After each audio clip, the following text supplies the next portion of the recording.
We've been talking about what the blood has purchased for months, and it's been a phenomenal journey leading us up to Easter. And I'm excited even after Easter because we're going to start talking about the greater.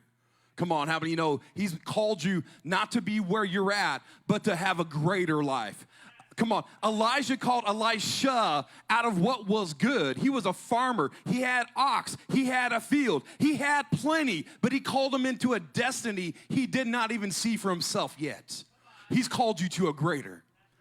And so we're going to be talking about some stuff this morning, man. There's a fire being birthed within me even as I'm speaking about this right now. We're going to be talking about Tetelestai. It was finished. Come on, say it is finished.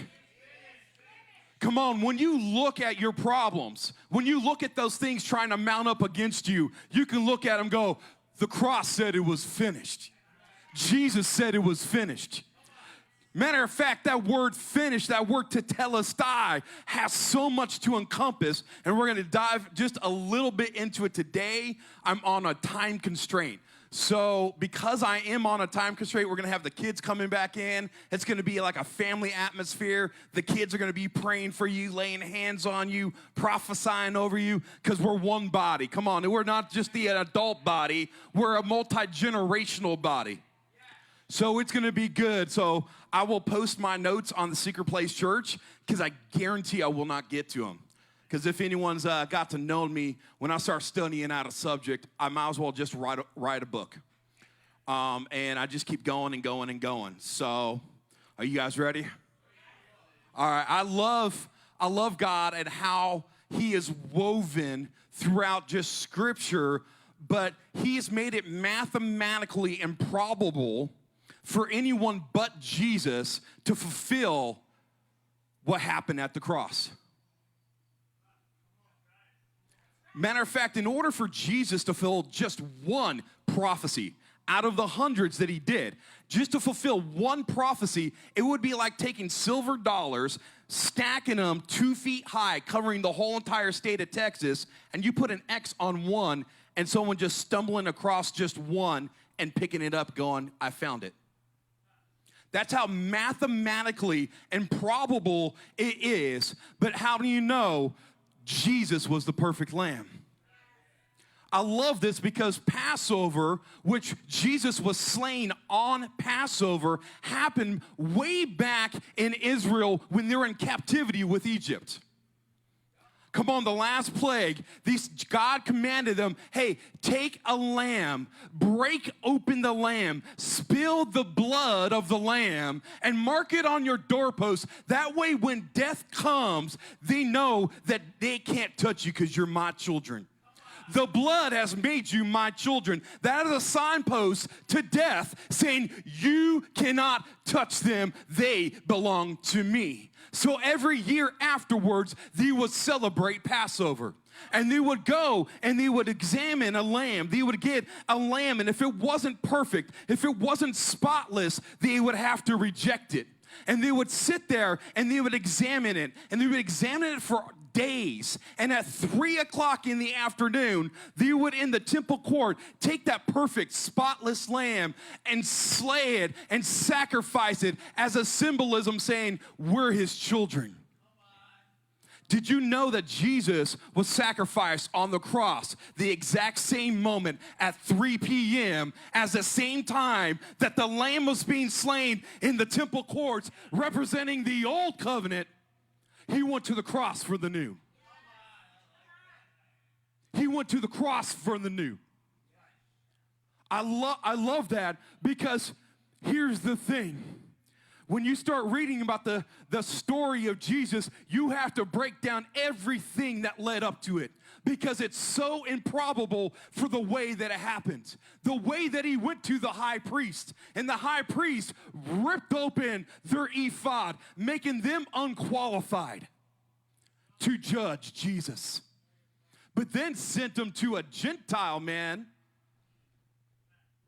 sent them to a Gentile governor to be judged, called Pilate. Did you know in Jewish tradition, in Jewish history, they would have to wash their hands in a particular way because they could not be found in sin themselves. They would have to judge the lamb as being spotless and without fault. And what did Pilate do? He get before him as a Gentile man in front of Jesus representing the new covenant, says, I can't find any fault in you. Let me wash my hands of this.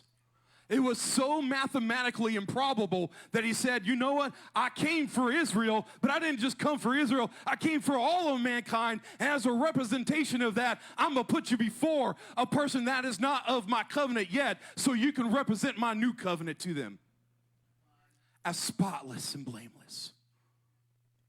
Come on, I'm excited. I'm not even in my notes yet.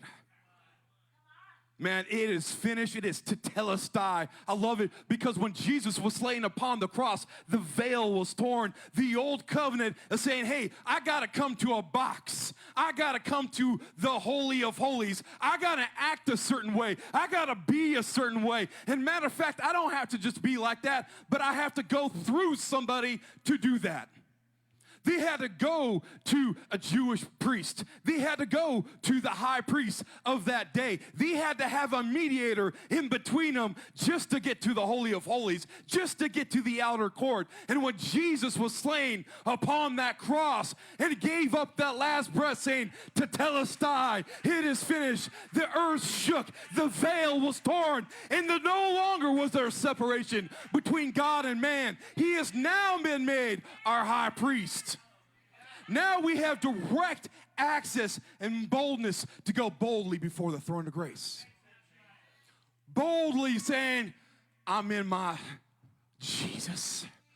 And if I'm in Jesus, I'm seated at the right hand of the Father inside of Christ. And if everything that was defeated, every name, every principality, every power, every might, every dominion is underneath his feet, and he went to the cross and said to the sky, and I'm seated in him, then every power, every principality, every might, every dominion is underneath my feet.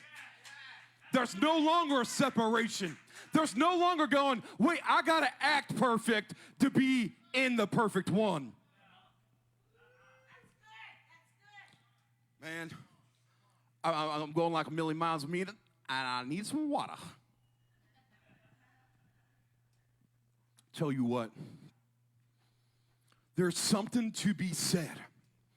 There's something to be birthed within inside of you that recognizes there is no longer, I have to work to try to get to the cross. There's a birthing within you that says everything was bought, everything was paid for. I have been now made qualified in Christ so I can live from the cross. I don't have to work to try to get to it. I'm living from a place of victory from it. I don't have to try to work to get every spiritual blessing. I don't have to work to try to prophesy. I don't have to work. It was freely provided for you. That says that every spiritual blessing in heavenly places is now made available for you. And where is that found? In Christ, in heavenly places. Come on, there was something when he said Tetelestai. It says, Lord, Father God, the work that you've put me to, that moment of when I just wanted, just at the garden, even sweating blood, going, I know there's a way. I know there's a way, and I'm choosing your way because that's the only way that I can have my blood be spilt out upon the altar, saying it is done and complete for them. God's plan was never to get you into a works mentality. The blessing of the Lord was before the law. Though it says in the word that the law was just a schoolmaster to show you and point you to Christ. Not for you to get saved and go, well, I got to work to try to continue to do this. And I got to continue to add on top of what Christ had to do. If you have to work to add on to what Christ had to do, that means you think the cross was little. Come on, I'm going to start getting in my notes now. I love this. Because what the cross paid for, one of the meanings of Tetelestai, one of the things that was finished at the cross, where you were no longer separated between God and man. the separation was wiped out. Matter of fact, one of the main things that he did is he put you back and not just to the original design, but he gave you a new and better covenant built upon better promises. I love this in Romans 5:17. It says this in the Amplified. It says, for if because of one man's trespass, death reigned through that one, much more surely will those who receives God's overflowing grace, his unmerited favor, and his free gift of righteousness. Come on, I love the Amplified. And the free gift of righteousness, putting them into right standings with himself, will reign as kings in life through one man, Jesus Christ. Because of what he did upon the cross, that grace is flowing freely. That righteousness is flowing freely. That way you can stand there and go, I need to be reigning in life as kings because of what Jesus did. Matter of fact, I'm looking at my bank account. It doesn't say that I'm a king, but I'm going to start speaking to it because I'm coming from an authority of a king. Come on, you got to get to the mindset and an understanding and have a birthing within you. Just because it doesn't look like it doesn't mean you stop speaking over it.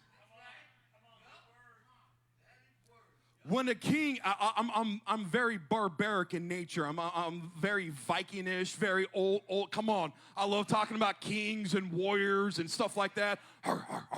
That means there's something manly. I love that stuff. But even a king, if he saw something in his land that he didn't agree with, see, there was wars that would break out, little skirmishes, family feuds that would break out in his land, poverty that would break out into his land. He would sit from his place of authority on his throne and speak, and it would be done and taken care of.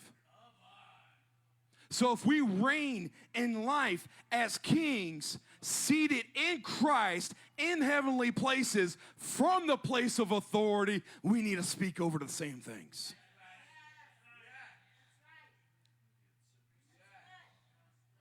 Come on. I love it. And then you go, like, I get this a lot of times. But don't we have an enemy? Yeah, we do, but he's defeated. I mean, people try to puff it up like, oh, big, bad, scary devil. Dude, the devil's been defeated. If he reminds you of your past, remind him of his future. He's already been defeated. Matter of fact, Tetelestai, part of what he went to the cross for was to say this. Oh, come on. We're about to, if you don't have your shouting shoes on today, go home and change them real quick because you need to start shouting. Colossians 2:14 through 15, and the Passion Translation says this. One of the points of going and saying Tetelestai was saying, it was finished. Devil, you had your way. You are finished. The cross didn't just buy us access. The cross didn't just buy us authority and dominion, but it robbed the devil of the gates of hell and death. It disarmed the enemy and said, devil, you're an idiot. You've had your way. You're done. My blood has been made sufficient. So you guys ready for this one? I love this one. This is like I need to write a song or something out of this or get this tattooed because this is so good. Come on, when I was locked up, I used to read this and speak this over myself. Colossians 2:14 through 15 says this. He canceled out every legal violation we had on our record. Come on, how many of you know we had some junk in our trunk? Come on, we had some jacked up stuff that we did. Our old man that was nailed to the cross that we are no longer did a whole lot of stuff. But every legal violation, every right that the devil had to accuse you is one translation. Every right that the devil had to accuse you, every record he could have held up in your face, and the old arrest warrants that stood to indict you, he erased it all. I love this Passion Translation. He erased it all, our sins, our stained souls. He deleted it all, and they cannot be retrieved. I don't care if someone comes up to you and go, hey, you remember 10 years ago when you did something? No. Nope. That ain't me. What do you mean it ain't me? Well, let me tell you about the blood, and let me tell you about forgiveness. Let me tell you about the sacrifice, because you got to understand that I was made as white as snow. Trust me, I knew I was the black sheep. Heck, my own parents had a restraining order against me. I was bad. I was gone. I was 5150 by the state of California. Started getting locked up at the age of 9. I was gone. But now I'm standing before you, made as white as snow.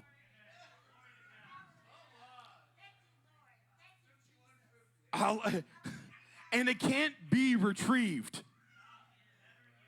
The funny thing is, I was at work the other day, and I use my testimony a lot to minister to some of those people that are at my work. They're like, oh, I wonder if I can look up your old arrest pictures and stuff like that. I was like, here's the funny thing, I can't even find them. I can't even find them. Maybe because it's old and I was arrested before the internet was in existence. That might be, but I still can't find them. I can't find any record, even online, of me being arrested. So when the word says, that's why I was all, man, I need to get this tattooed, framed, something. He deleted it all, and they cannot be retrieved. The resurrection of the dead is not becoming your old man once again. Just throwing it out there for somebody. Everything we once were in Adam, he has placed onto the cross and nailed it permanently. Permanently. That means it's fixed, it's established, it cannot be moved. It was nailed permanently there as a public display of cancellation. Jesus made a public spectacle of all the powers, all the principalities of darkness, stripping away from them every weapon and all their spiritual authorities and power to accuse us. And by the power of the cross, Jesus led them around as prisoners in a procession of triumph. He was not their prisoners, they were his. I read this, and I just imagine Paul writing this and like dropping the mic. He wasn't their prisoners, they were his. They were the prisoners of the blood. They were the prisoners of the cross. Jesus said this, the cross was so powerful that even everything that you did, everything in the natural, even things you did in the spiritual was canceled at the cross. You've received a blood transfusion. You are no longer that man. You are no longer that woman. And every curse, every demonic witchcraft assignment, everything that was spoken over your life was wiped out by the blood. And I love how it says this, that he made prisoners of them in a procession triumph. Because I love this, because it goes back to that old king nature, that old Viking nature. And I love this because it goes right back to that word evangelism. I love the word evangelism because the original word evangelism is evangelium, which is a Greek military, a Roman military term, which means a herald that would be sent forth to tell the good news that the battle's already been won. That's the word evangelium, where we get the word evangelism. I'm a herald, and I'm telling you the battle has already been won. The one that used to burn your village, the one that used to crucify you, the one that used to put sickness and disease and plague upon you has been defeated. And you didn't have to lift a finger. The people in the village, they didn't go to war. The king went to war for them. That's what this verse is talking about. He made a public spectacle of them all. He made a procession of his triumph. In the old times, the kings of neighboring cities would attack like a large, powerful king, trying to dethrone them. And he would go out and fight against them. And they would go down and burn villages. They would attack outposts. They would try to just attack the people to put the pressure and the stress upon the king. And what they would do is the king would go out and he would defeat these smaller kings, these smaller warlords, and then when he was done with them, he would put them behind a horse or put them behind a chariot and drag them through the towns, going, here's the defeated one. That one that was attacking you, that one that you were afraid of, that's how little he is. So when someone starts talking about how big the devil is, you need to remind them of the cross. You need to remind them of Tetelestai. Man, I'm telling you, because I'll get messages, my wife will get messages, and they're like, man, I had a grandfather who was Masonic. I had a grandmother that was a witch, and I think those curses are following me. And I'm like, let me tell you about the cross. Let me tell you about that blood-bought covenant. Because not only that, Tetelestai meant it was no longer our righteousness, but it was his. You have to understand something. In the Old Covenant and the Old Testament, it would call our righteousness as filthy rags. Nobody wants me to actually describe what that meant by filthy rags. I'll just put it that way. We were the waste. Our own righteousness was as waste, as something bloodstained that nobody could touch. That was our righteousness. And we would have to work. We would have to slave, literally, in a law mentality, a legalistic mentality under the old covenant, trying to get righteous before him. We would have to slay bulls and goats and oxen and lambs, but there was one perfect that was already slain for us, that we freely now have his righteousness, not ours. 2 Corinthians 5:21 says this, for he made him who knew no sin to be sin for us, that we may become the righteousness of God in Christ. We were made righteous because we couldn't do it ourselves. Then why are we still trying? We still try, well, if I look holy enough, if I act holy enough, if I talk holy enough. Don't get me wrong. I believe 100% in character. I believe 100% in integrity and living a life trying to be pure because you've been made pure. Live holy because he is holy. But there are people that think I have to try to achieve something that was already freely given to me. Well, maybe if I sow big enough, maybe if I serve long enough, maybe if I pray hard enough. I believe in all of those things, but it's not from a place of trying to get something. I'm doing it from a place of I've already been given that. There's a different mentality that goes around once you know whose you belong to. Whew. Man, I'm telling you. I love the cross. I love Tetelestai because when that veil was torn,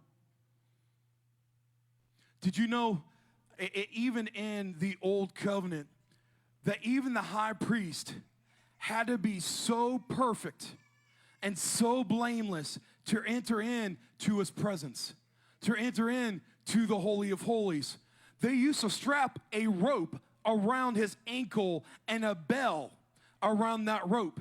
Because if he went in and he'd been fooling around and doing some stuff he shouldn't have been doing that week, and all of a sudden they don't hear that bell no more, the rope was around his ankle so they can drag him out because he would drop dead like that in the presence of God. But now we have been made holy. We have been made his temple. And it's no longer about our righteousness. It's no longer about what we have been done to become qualified. Jesus made us qualified. Don't ever let someone tell you you're unqualified. Because if they don't understand that you've been made qualified, they don't understand the cross. They don't understand the resurrection power that says, you've died with me, you've risen with me. If they come after you, they're coming after me. Hebrews 14 through 16 says this. So then, and I love this. So then we must cling in faith to all that we know to be true. Why? Because life's going to come. Pressure's going to come. People trying to preach another gospel, it was happening back then. Matter of fact, Paul would say, if someone even if someone appeared as an angel of light preaches another gospel than what I'm preaching, don't believe them. Let them be accursed. Let it be this. Hold on to this gospel truth. Hold on to the cross, to the throne, to be made true. We know this to be true, so we must cling to that faith. For we have a magnificent king priest, Jesus Christ, the Son of God, who rose into the heavenly realm for us and now sympathizes with us even in our frailty, even in our weakness, because he was tempted at all points. He all understands frailty because he didn't come down as just God. He came down as 100% God and 100% man, representing both sides of the covenant, knowing the frailty of what you have to face. Knowing the temptations you have to face. But thank God he has been made a high priest after the order of Melchizedek. We don't have to try to work through somebody. We've been put inside of our king priests. He understands humanity, for as a man, our magnificent king priest was tempted in every way just as we are, and conquered sin. So now we come freely and boldly where love is enthroned. I love the Passion Translation. This is where it says, I can come boldly before the throne of grace. This is saying, I love how it's translated, we can come boldly where love itself, because God is love, is enthroned. See, we think we access we come boldly before the throne of grace to try to get something. We're coming boldly before the throne because we already have something. And we're coming boldly before him going, Lord, I know the frailty. I know my weakness. I know what I have done. Or, Lord, I need this petition to be met. Lord, I need this for this cost and this ministry. I'm not coming to you to beg for something. I'm coming to you because you freely provided it. We have to change our mentality. We're not sitting there as beggars. We're sitting there as sons. We're sitting there as priests of a royal priesthood ourselves. We're sitting there under the new covenant, blood washed, placed inside of his son. So when you come boldly before the throne, he doesn't see you. He sees his son and you placed in his son. How can the father deny his own son? This is why it says that he is faithless, or he is faithful, even when we are faithless, because he cannot deny himself. Why? Because we've been placed in his son. And even when we make a boo-boo, even if we are righteous and we fall 7 times and keep getting back up, he sees us through the perfect blood. He sees us through the Tetelestai. He sees us as completely pure, completely whole, completely righteous. He sees us just as empowered as the first day that we say, Lord, you are the Lord of my life. Come into my heart. He sees you the exact same way. We got to stop beating ourselves up. He broke down that separation. I love this in 2 Corinthians 6:16. It says, I will dwell in them and I will walk among them. Come on. Sometimes we try to strive to get to a supernatural reality, and this is saying boldly, I will dwell in them and I will walk among them. That means when you're waking up and you're brushing your teeth in the morning, God is standing right there next to you going, okay, son, what are we going to do today? You want a heavenly encounter?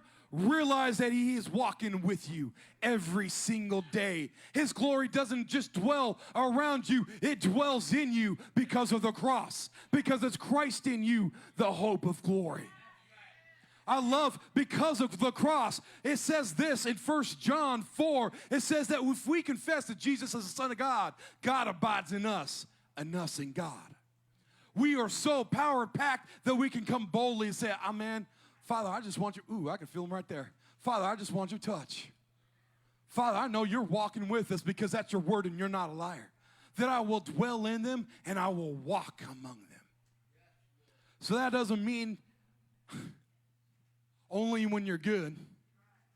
Because if it's based off of your works, the works of the cross means nothing. I know, I just get a little couple uppercuts here and there. I love stepping on religious toes.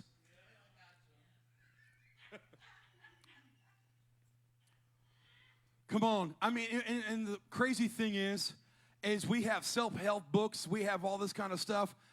If you just look in the mirror and say, I'm smart enough, I'm good enough, and gosh darn it, people like me, that you'll start believing it. What you need to say is, I am already beloved. I am already righteous. And the throne room of God is cheering for me. My Father is walking with me, in me, and through me to impact the world around me. We're trying to build ourselves up when we are already in a heavenly place. Well, you need to just get rid of the junk.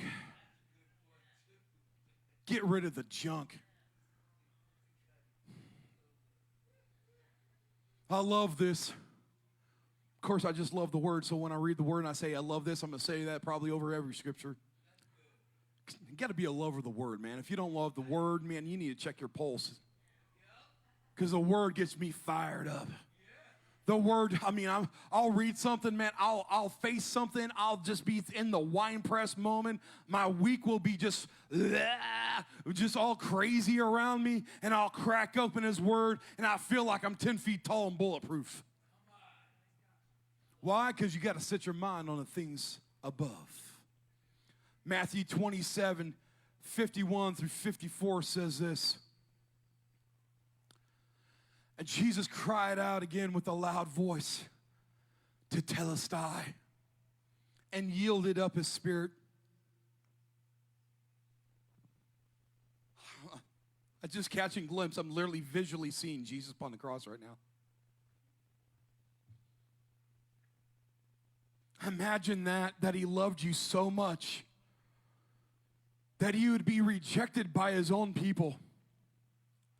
Matter of fact, the one screaming to set free a murderer, Barabbas, was the same group of people that saw him raise Lazarus from the dead. Was in the same group of people that he fed the 5,000. Was the same one that saw him do signs, wonders, and miracles, and nothing but in love was screaming to set a murderer free. It's my Jesus. And he kept his mouth shut. He could have just called down the angels. He could have just released the heavenly reality all over those folks. But he was led as a lamb to slaughter. It says that he was the lamb slain before the foundations of the world. Before the world was even formed, he knew that he would have to go to the cross. And you were so worth it that he still made mankind. He knew man would fall, but he knew he was the answer. Imagine that, knowing that you would create something to see it fail just so you can give your life to redeem it. Even upon the cross, they would mock him. They whipped him across it. I'm like, I can't close my eyes right now. Even every time I'm blinking, I'm seeing the picture of this happening. Where the cat o' nine tails are ripping his flesh all the way across his rib cage, beaten so bad that people couldn't even recognize him. I've seen some bloody fights. I've been in some bloody fights. But I can still recognize who I was. I've seen some of the most dragged out, brutal brutal fights where people's faces were all swollen up, and you could still look at them and tell that's them. But he was so marred, so beaten, so disfigured that his own mom couldn't recognize who he was. In the midst of that, this is how much he loves you. This is how much he loves mankind. In the midst of that, he had to also carry his own cross. Imagine trying to carry even what Darren put up there. A couple 100 pounds, and the cross was bigger. Try to carry 600-700 pounds upon your back up to the very point where you knew you were going to be crucified. And he kept his mouth closed to do it for you. Even upon the cross, even when he was nailed and pierced for our sakes and for our iniquities, even when he had the crowd mocking and jeering at him, this is how much he loved you. He said, Father, forgive them, for they don't know what they're doing. When he opened his mouth, he spoke redemption.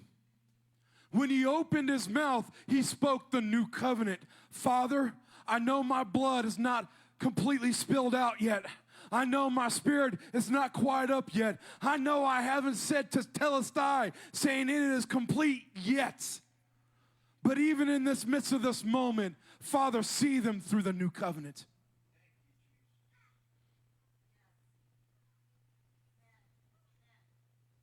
As Jesus cried out again with a loud voice, he yielded up his spirit. Then behold, the veil of the temple was torn in two, from and top to bottom. And the earth quaked. The earth itself even knew that Jesus, as the Son of God, was crucified. The earth itself was crying out. Jesus said it like this: if you don't worship me, the rocks will. This wasn't, oh my gosh, fear and trembling. This was the manifestation of the Son of God, and the earth was crying out, saying, I know the Son, the creator of heaven and earth, the visible and the invisible, just broke open itself for me and for mankind. The earth quaked, and the rocks were split. The very same kind of rocks that Jesus said, if you don't worship, the rocks will. Very creation was split open because the Creator himself was split open. When you slow down and start putting together everything in the old covenant been made manifested and made complete in the new covenant, and you start looking at some of the things that was actually fulfilled upon the cross, why wouldn't the rocks cry out and be split for the very Creator himself? And this is how much, I love this. And the graves were open, and many bodies of the saints who had fallen asleep were raised. Man, dead people themselves got up out of their graves because they know the very Creator himself just sacrificed himself.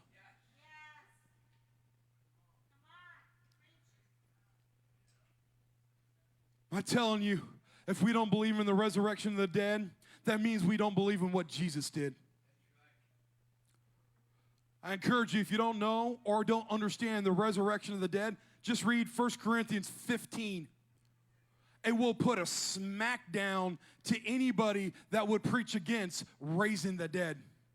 Because if we don't believe in raising the dead, that means we don't believe Jesus himself rose, because he was a man himself. And he wasn't the first one. He's done it several times, so I'm just throwing it out there. And it happened several times after. Just throwing it out there. This wasn't a one-time event. Just throwing it out there.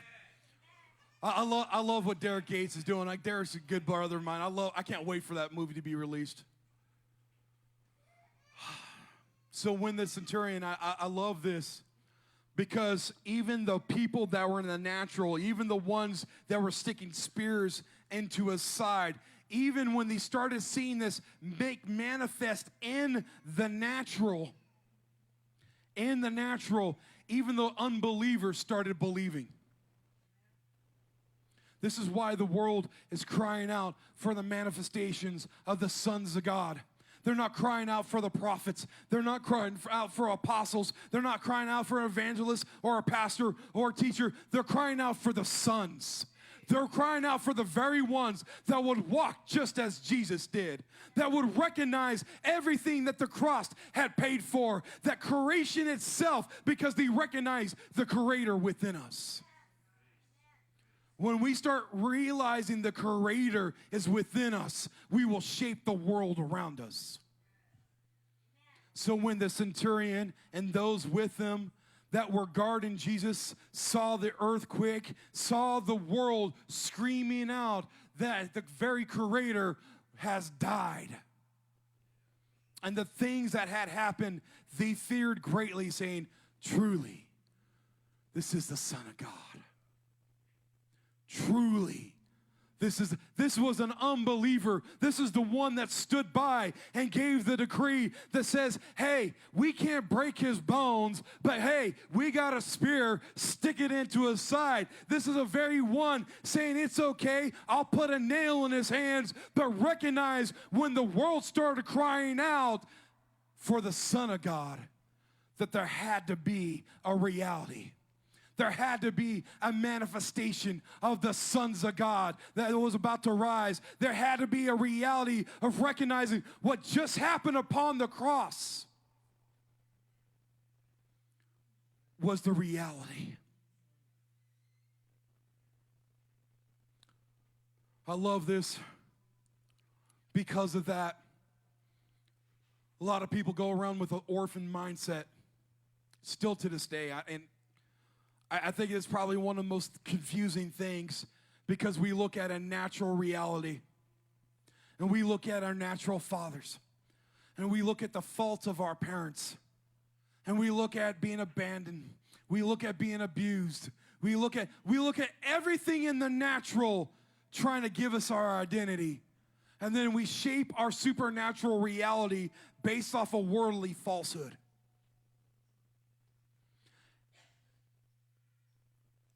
But what Jesus did upon the cross gave us the access to be called sons of God.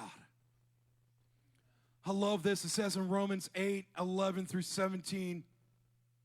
And I'm just going to read this, and we're going to close with this. And the kids are going to come back in, and we're going to let them pray. We're going to let them prophesy. We're going to come together. We're going to have fun. We're going to celebrate because he is risen. Yeah, I talked about this the other day. I took a religious studies class in a secular college simply for the fact it was an elective that I can actually sit through. There wasn't a lot of electives at that point in time that I liked. I wasn't a school-going guy. I got my GED when I was locked up. So I wasn't really a school guy. But I took this class, and they talked about all these gods and how all of them were dead. And now they worship idols and images of a dead person. We don't worship a dead person. For he is alive and sitting at the right hand of the Father. And not only is he alive, but we are alive in him. We don't have to come to a man-sculpted idol to get access to something. We don't have to beat ourselves to try to get worthy. He made us worthy. You want to talk to somebody about the difference between what true Christianity looks like? I'm not talking about religious Christianity, but a relationship Christianity looks like. Start talking about the cross to the throne. Start talking about the reality that he is risen. Because every single other religion says you have to work to be good. And if you're still not good enough, you have to go beat yourselves or pin it yourselves to try to be made good. And if you're still not good enough, you have to keep doing it over and over because you're unworthy and you have to gain wisdom through your unworthiness, and at the same point, you're worshiping a dead statue. That would drive me bonkers. I get to live life and life freely through one Jesus Christ. I don't have to try to make myself worthy. Jesus did it for me. I love this in Romans 8:11. It says, but if the spirit of him who raised Jesus Christ from the dead dwells in you, he who raised Christ from the dead will also give life to your mortal bodies.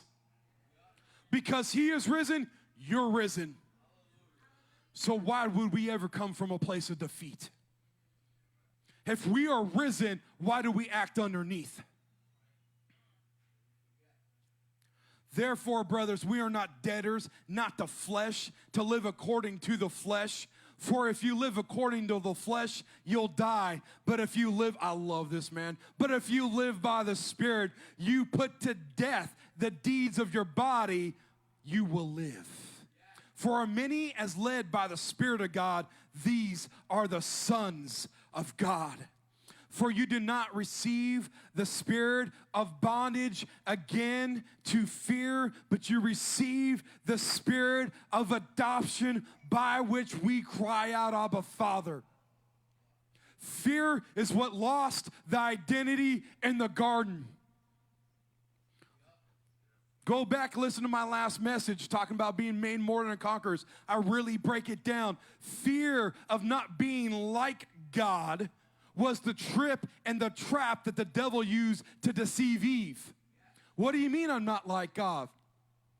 What do you mean my eyes will be open? My eyes aren't open? That's fear. And because you have been raised again with him, I don't give you the thing that made man fall. I give you adoption and the power and the authority of a resurrected king by which you are able to cry, Abba, Father. I hear the kids coming back. I'm excited for this, man. I love when kids pray.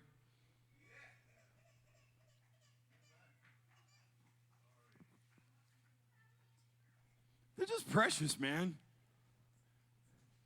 If you don't like kids, there's something wrong. I'm just saying. I'm telling you. We gotta like raise some dead thinking. Kids are wonderful.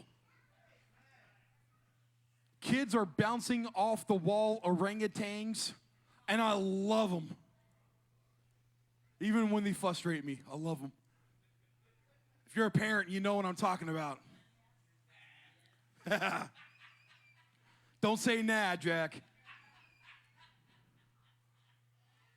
So we're going to do something a little different. I'm going to actually have my wife come down. She's going to help me through this transition time because the very things, here's the coolest thing about what we do through the kids is supernatural. We don't babysit kids. Let me say this again. We don't babysit kids. We teach them the supernatural reality of the cross to the throne and everything that they have access to. So as I'm in here talking about the cross to the throne and Tetelestai and how the veil was torn and how God lives in you and you have full access to the throne of grace and that you hear the Father's voice because of it, they're across the way learning the